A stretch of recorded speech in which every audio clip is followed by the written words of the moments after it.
If everybody were to be prescribed medicines according to the logic that everybody recites back to you, that patients get the most efficacious and the best tolerated medicine possible, then everyone would be on the best medicine in the world, right? No one would have any problems and everyone would be well treated. Well, that's clearly not the case. So there's clearly some hold up that stops people getting those. And it's even more pronounced when you get into... Hey, welcome to another episode. So just imagine a world where medicines not only have the power to cure, but they also come with a superpower. And that superpower is the ability to seamlessly fit into your daily life. So things like, forgetting your dose is unlikely as forgetting to brush your teeth in the morning, right? And I never knew about this topic until I was approached by this guest. And today I'm really excited to have this conversation with Will Hind. He is the CEO of Alpharmaxim, and they're transforming behaviors using great healthcare communication. We're going to be talking about the behavioral science and its impact on pharma. So let's dive in and have a chat with Will. Welcome to the show, Will. Good morning. Welcome. Yeah, so let's start off. Why is behavior important in pharma? I know there's not a single field, whether it's sales, marketing, whatever you're doing in life, understanding human behavior. I've yet to find one field where it's okay to skip that, but why is it important in pharma to understand that? I think, there's a couple of issues here that we probably need to touch on and explore more fully. The first is the fundamental thing that actually, if everybody were to be prescribed medicines according to the logic that everybody recites back to you, that the patients get the most efficacious and the best tolerated medicine possible, then everyone would be on the best medicine in the world, right? No one would have any problems and everyone would be well treated. Well, that's clearly not the case. So there's clearly some hold up that stops people getting those. And it's even more pronounced when you get into specialist diseases and rare diseases of that sort. So that's one reason. And the other reason is that perhaps the peculiar dichotomy within pharma sector is that everything we do is based on data and evidence. Everything except communication, that is. And the communication has always had this heuristic or this habitual approach. We're going to launch, we're going to have a playbook, we're going to have variety of different things, we need an advert, etc. How do we know we need those things if they're not actually going to have an impact on changing the behaviors and ultimately getting the new drug used? So those are the two sides of the same coin, really. Yeah, it's interesting that you brought up data, right? I want to double click on that. So you brought up the importance of, having the data and analyzing the data. But in terms of this topic of behavior science or understanding how, the drugs are being taken by the patients, what are some of the data points that you when you're talking to your clients or companies you work with, what are some of the data points that they should be looking for and why? I think when you're looking at the behavior change, it's really important to start firstly to adopt a model that can work. And then secondly, to begin with the end in mind. And that sounds pretty logical, but you have to think about what is the behavior and make that as specific as possible. What is the behavior we need to change? And if you can determine those behaviors that you need to change, there's often quite a leap to get there. So you need to break those down into a series of sequential steps. People often are, in any change, people are often quite comfortable doing what they're doing. The same is true for physicians, and the same is true for everything. So what we need to do is break things down and talk about this in a logical way. And that's kind of where we get into it. There's quite a lot of background. There's something called the stages of change model, which goes back to the 1970s, I think. And this really looks at the need to destabilize people's confidence in what they're currently doing before you then go and produce an answer for them. People need to be looking for help, looking for alternatives before they get presented with something new. So that's part and parcel of this, is trying to stagger all of that information about making people perhaps question what their current behaviors are, current prescribing behaviors particularly, and then providing them an answer and then providing them the solution, and that solution is the new product. So that's a very basic approach to it. And then you need to sort of look at how models can apply and be more effective at delivering that. Right, right. No, that's it's very interesting that you mentioned to start with what they're using today and whether it's working for them or not, right? Oftentimes, a patient that's taking a drug or their dose or medication, unless they're, from a medical background and have an extensive, knowledge base of science, an average consumer doesn't know exactly, the steps and everything that goes into play, right? So we're also seeing this in clinical trials where, there's this thing of having patient centricity in the clinical trials because the participants are wanting to know what the process is, how do they fit in, and how the data from their participation is being used to bring new products to market. So I think that's a very interesting point to as you said, to start with what are you using today, and is it, and this applies to anything as simple as diet, right? Like if you're working with a nutritional therapist or a counselor, they're probably going to say, hey, what are you eating for breakfast, lunch, and dinner, and are you feeling sluggish, or are you hitting your fitness goals? And that's, it's very important to start from that. So you start from that, and you have to then pick apart in big questions like that. You have to pick apart what the actual extent of different barriers are that you need to try and change. And that really then leads into defining different types of models.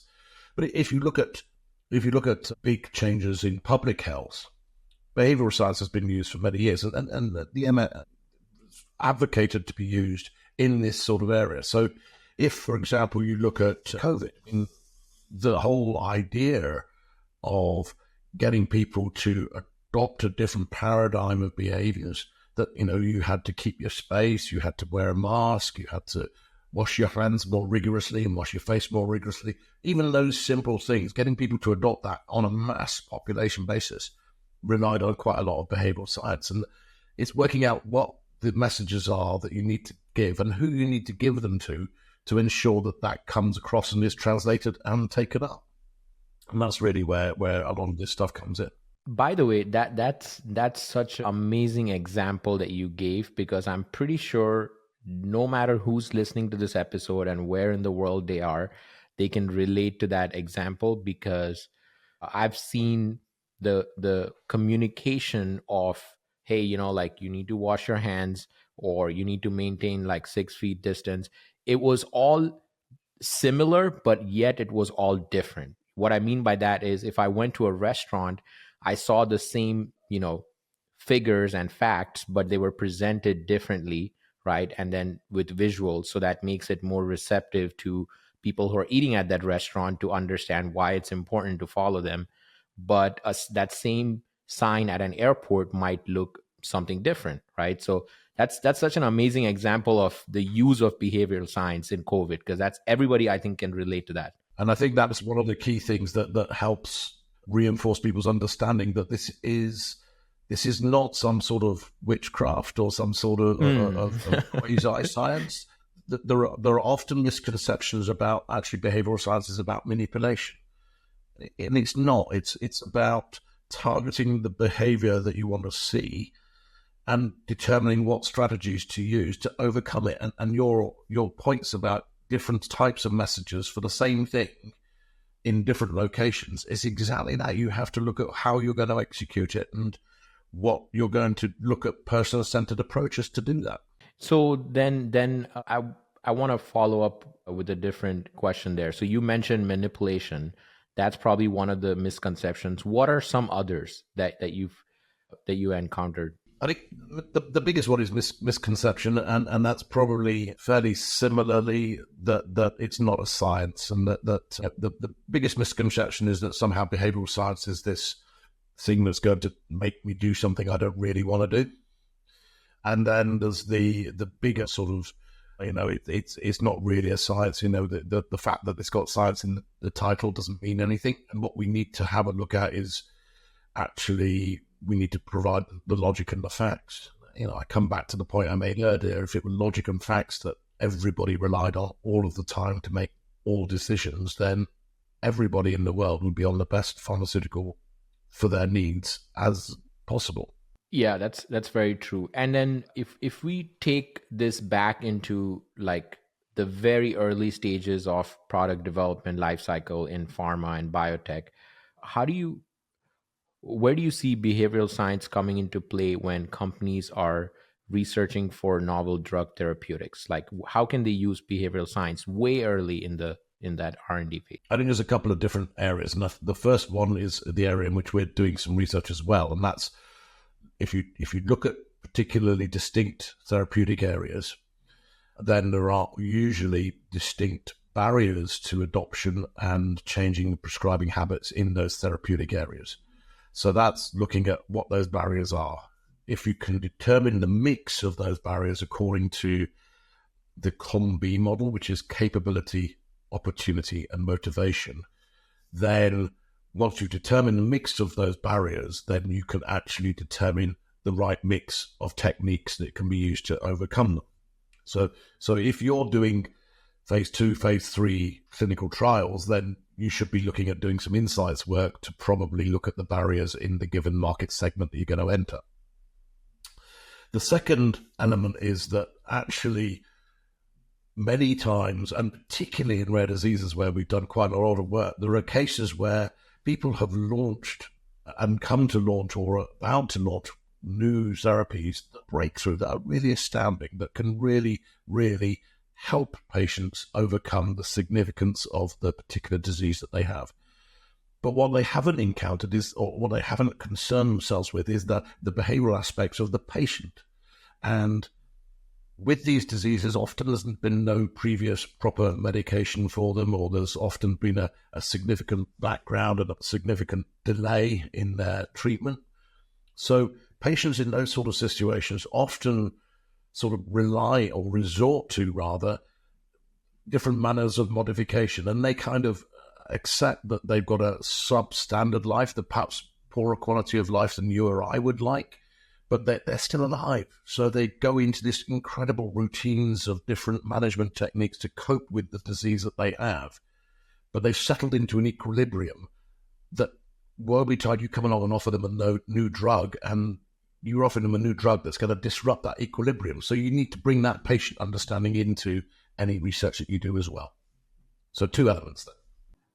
Yeah. And as I was listening to that, it was like a question popped up in my mind is why. So you obviously pointed out that there's this gap which companies have not understood the behavior component. So like I'm trying to figure out, why is that? Is it a knowledge gap, or is this they don't want to do that to add extra work onto their workflow because they're trying to get that drug to the next phase? What are some of the reasons why people skip that, or companies skip that?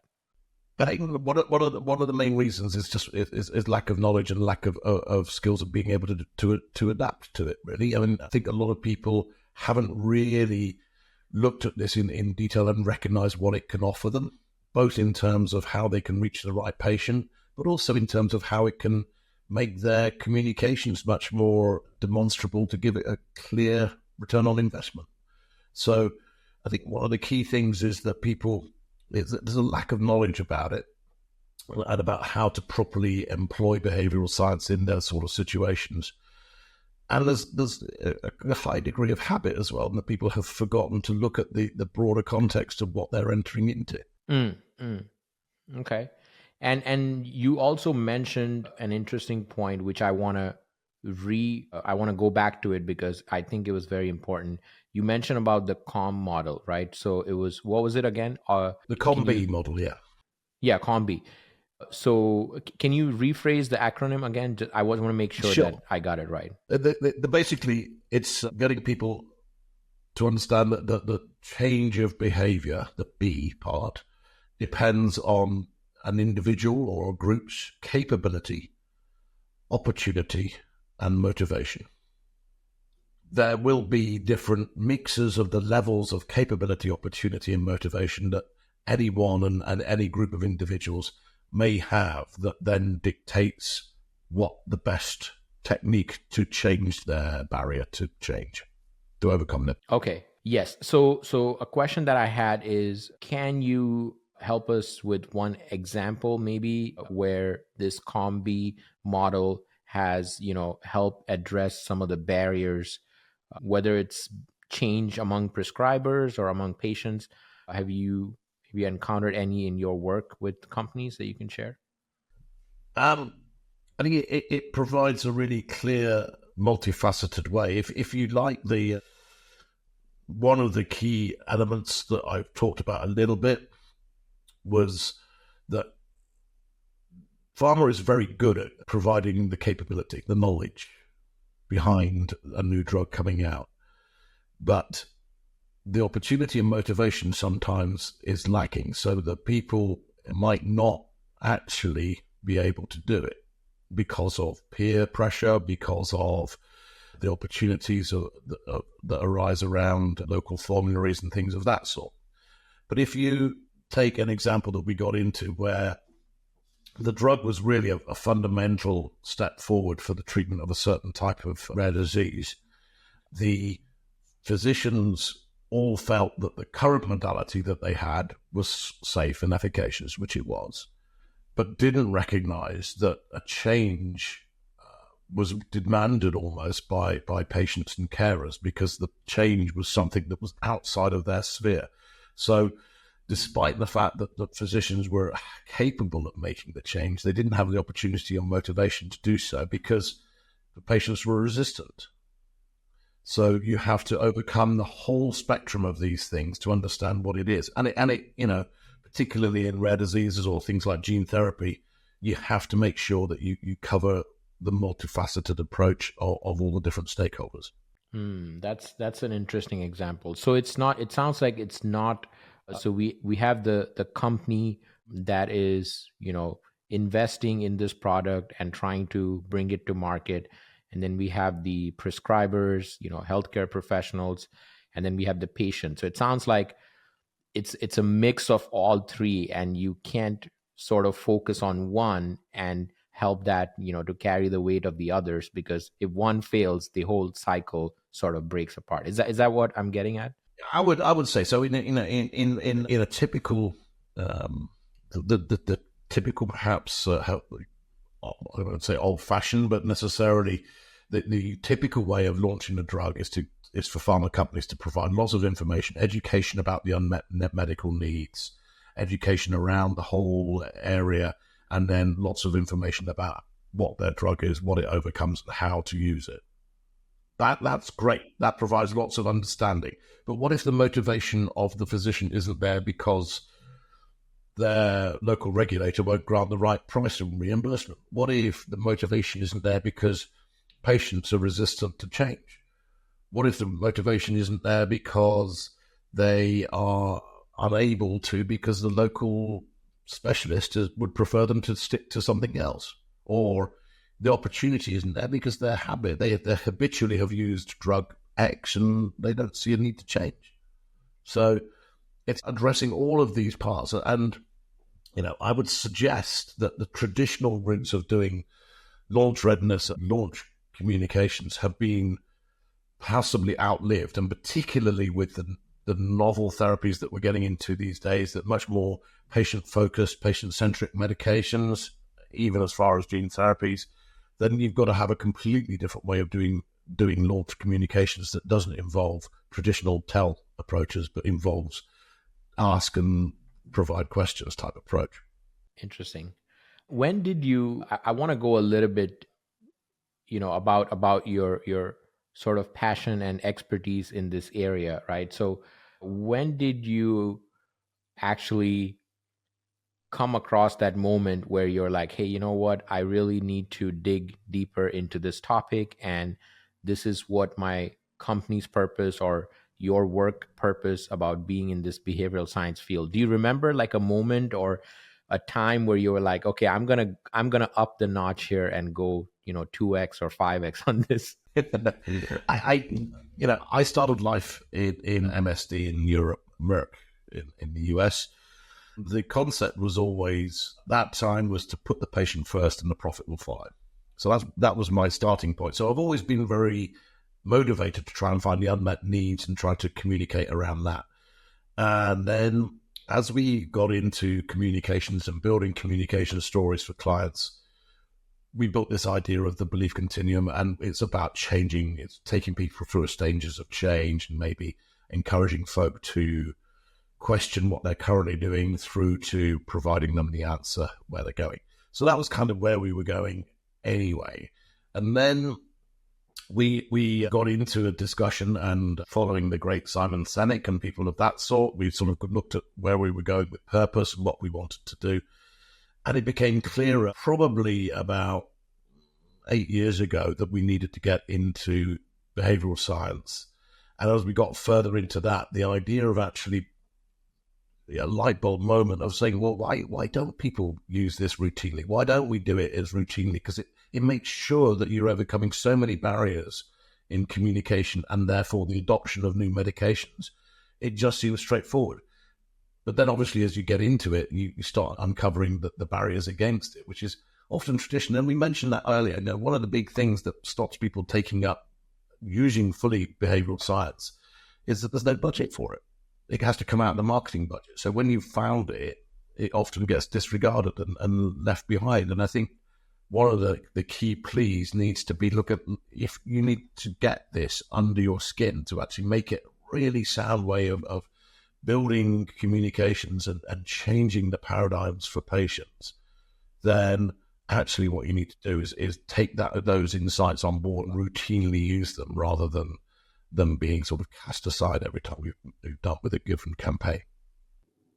Yeah, it's interesting because you actually answered a question that I had is there like a behavioral science role that exists in companies? But I'm not sure. I work in quality and technology side of things in pharma, but it doesn't, I don't know, is there like a specific title or is it usually under marketing or other It's groups? usually under medical affairs or marketing. What we're seeing is that as the two of those are less opposed to one another, and both of them are now much more intertwined with the communications of planning, that it's becoming more prevalent. There are only a few enlightened people who have a natural behavioral science specialist, but majority of times it sort of falls to medical affairs and marketing or between the two of them. Yeah.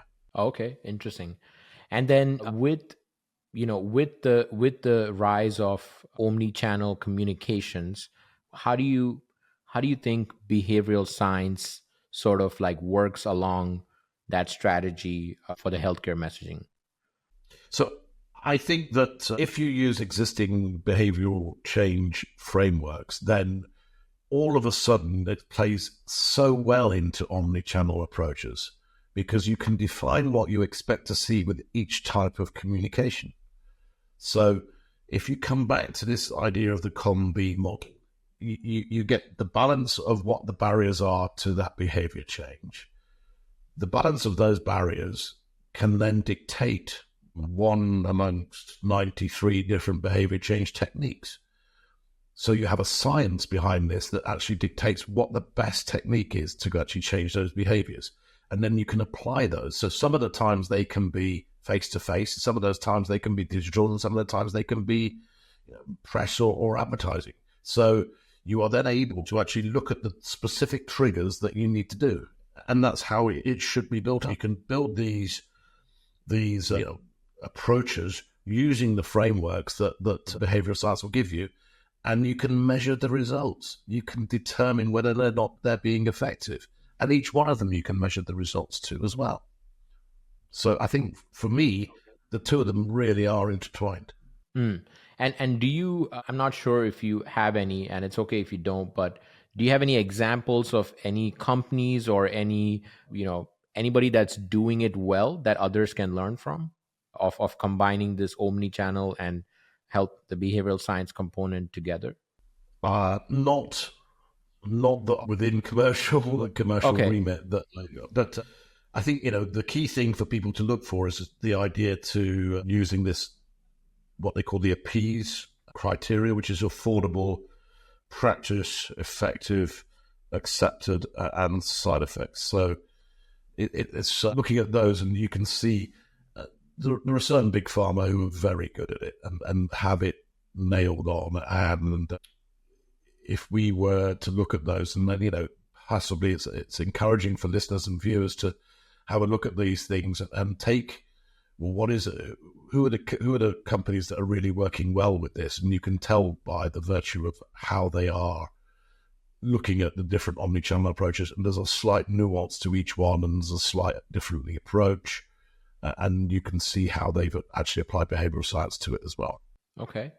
And as you're seeing this evolve, right, the importance of behavioral science, how it's being applied in pharma, how different companies are doing it, where do you anticipate any newer challenges or anything else happening in the coming 10, 20 years that maybe you haven't seen today, but you think it could happen the way the industry is going? Well, I can set you out my hopes, first of all, and my hopes are that it's more routinely adopted, and that there are better, more structured models that can be routinely applied to help pharma build the correct approaches and understand what needs to change. As it moves and as it progresses, I see the potential going two ways. One way, it would be for that behavioral science to then feed into some form of digitization. And another way would be for that behavioral science to then lean into particularly looking at the patient-centric communications and improving communications between patients, physicians, and pharma, so that triumvirate that you discussed earlier is much more clear, better communicated. Okay. And this has been a very interesting conversation. I've learned a lot of stuff from here, and I'm sure a lot of listeners are also inspired by this topic. What is, once they're done with this and they go back to their, day-to-day life in the company that they're working, what is the first thing you want to leave them with, so they can assess whether it's a company or a professional, how can they assess the current state of how behavioral science is being used in this relationship? Like, what do you want them to log off and do first after they listen to this? Well, the first thing I'd ask them to do is to really think of behavioral science as an essential tool for your communications planning. Mm-hmm. But the actual action I would suggest that everybody does is think carefully and determine the change they want to see. What that change is, to try and pull apart what it is that you want to see at the end of your activities. And then you probably start to see that actually there's a multifaceted need for that, and to pull it apart in different ways. I guess the other thing I would say is that probably there's a classic phrase in advertising and marketing that is often used, and that was by a man by the name of John Wanamaker, who was, I think he's went on to own the Macy's and things like that. But it goes along the lines of, half my advertising budget is wasted. I just don't know which half. Yeah. If you actually look at the whole use of behavioral science and the whole use of linking that to omni-channel approaches, you can determine exactly which ones are working and which ones aren't, and you can get much more cost-effective communications out of it. Yeah, that's a great point, right? Because again, at the top of the episode, you mentioned about, having that data and then analyzing that data. So it goes back to that same point, right? The data is there. Absolutely. So, yeah. Thank you so much, Will. This is an amazing conversation. I loved hearing everything you had to share on this topic. Where can people connect with you or learn more about what you're up to?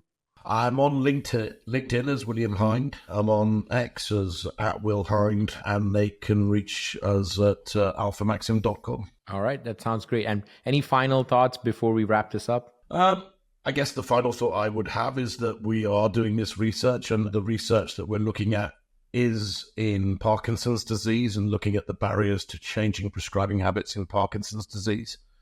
And I'd love to come back and talk to you some more about that when the research is published. Yeah, absolutely. Thanks again for coming on to the show, and wish you tons of success on this topic. And I'll if I have any follow-up questions, I'll message you or shoot you an email or whatever. But this is something I'm learning as well. And I have a lot more to digest after this episode. Okay, perfect. Thank you so much. Thank you. Cheers.